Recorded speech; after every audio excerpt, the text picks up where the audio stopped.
मैं अनिका हूँ और ये मेरी कहानी है। जिंदगी ने मुझे बहुत कुछ दिया और बहुत कुछ छीना भी। मैं एक छोटे से गांव की साधारण लड़की थी, लेकिन मेरे सपने बड़े थे। मैंने ठान लिया था कि खुद को साबित करूंगी। मेरी मेहनत और लगन ने मुझे उस मुकाम तक पहुंचाया जहां मैं बैंक मैनेजर बनी। उस दिन का जोश और खुशी मैं शब्दों में बयां नहीं कर सकती। जब घर पहुंची तो जोर जोर से चिल्लाई, माँ, बाबा, मैं पास हो गई। अब मैं बैंक मैनेजर बन गई हूँ। सबकी आंखों में आंसू थे, खुशी के आंसू। माँ ने सीने से लगाकर कहा, ऊपर वाला तुझे सारी खुशियां दे बेटा। उस पल मुझे लगा मेरी सारी मेहनत सफल हो गई। लेकिन जिंदगी इतनी आसान कहाँ होती है। मेरे माँ बाबा ने मेरी शादी की बात चलाई। रिश्ता राजेश नाम के लड़के से तय हुआ जो अमेरिका में रहता था। वो पढ़ा लिखा था, देखने में गोरा चिट्टा, बिल्कुल अंग्रेज जैसा। पर न जाने क्यों उसका चेहरा हमेशा बुझा बुझा सा रहता था। सगाई हो गई, लेकिन शादी के लिए 2 साल का वक्त तय हुआ, क्योंकि मैं अपनी नौकरी को वक्त देना चाहती थी। राजेश को इससे कोई एतराज नहीं था, पर उसकी आंखों में एक अजीब सी खामोशी थी। मैंने कई बार उससे पूछा, राजेश, तुम खुश हो ना हमारे इस रिश्ते से? वो हमेशा मुस्कुराकर कहता, जिंदगी सिखा देती है कि हर सवाल का जवाब देना जरूरी नहीं होता। 2 साल बीत गए, शादी की तैयारियां शुरू थीं, लेकिन किस्मत ने मुझे एक ऐसा मोड़ दिया जिसने मेरी जिंदगी हमेशा के लिए बदल दी। एक रात जब मैं ऑफिस से घर लौट रही थी, मेरी कार का एक ट्रक से एक्सीडेंट हो गया।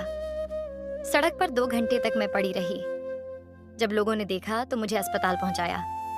डॉक्टर ने कहा, उसके दिमाग में गहरी चोट है, ऑपरेशन करना पड़ेगा, लेकिन उसकी याददाश्त जाने का खतरा है।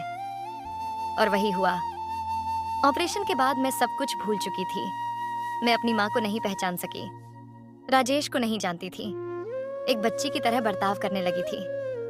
सबने कहा, राजेश, इसे छोड़ दो, तुम अभी जवान हो, नई जिंदगी शुरू कर लो। लेकिन राजेश ने सबकी बातों को अनसुना कर दिया। उसने कहा, वो मेरी मंगेतर है, मैं उसे नहीं छोड़ सकता। राजेश मुझे अमेरिका ले गया। वहां उसने मेरी देखभाल शुरू की। वो मुझे बच्चों की तरह खाना खिलाता, मेरे बाल बनाता, मुझे कहानियां सुनाता। जब भी मैं डरती, वो मेरा हाथ पकड़कर कहता, डरो मत, मैं हूं ना। लोगों ने कहा, राजेश एक दिन तंग आ जाएगा, वो तुम्हें छोड़ देगा। पर राजेश ने कभी हार नहीं मानी। 5 साल तक राजेश ने मेरा ख्याल रखा। वो ऑफिस से आता तो मेरे पास बैठ जाता। मैं उसकी गोद में सिर रखे बिना सो नहीं पाती थी। वो थका होता पर कभी शिकायत नहीं करता। एक दिन मेरी तबीयत बहुत खराब हो गई। डॉक्टर ने कहा, दिमाग की नस डैमेज हो चुकी है, एक और ऑपरेशन करना पड़ेगा। राजेश ने भगवान से प्रार्थना की, हे भगवान, मेरी अनिका को ठीक कर दो, उसका दर्द मुझसे देखा नहीं जाता। ऑपरेशन हुआ। डॉक्टर ने कहा, चमत्कार हुआ है, वो अब ठीक हो जाएगी। जब मुझे होश आया तो मैंने राजेश को देखा। मैंने पूछा, मैं कहाँ हूँ? वो मुस्कुराया और बोला, अपने घर में हो, मेरी बाहों में। धीरे धीरे मेरी याददाश्त लौटने लगी। मुझे सब कुछ याद आ गया। मैंने उससे पूछा, 5 साल तक तुमने मेरा साथ क्यों नहीं छोड़ा?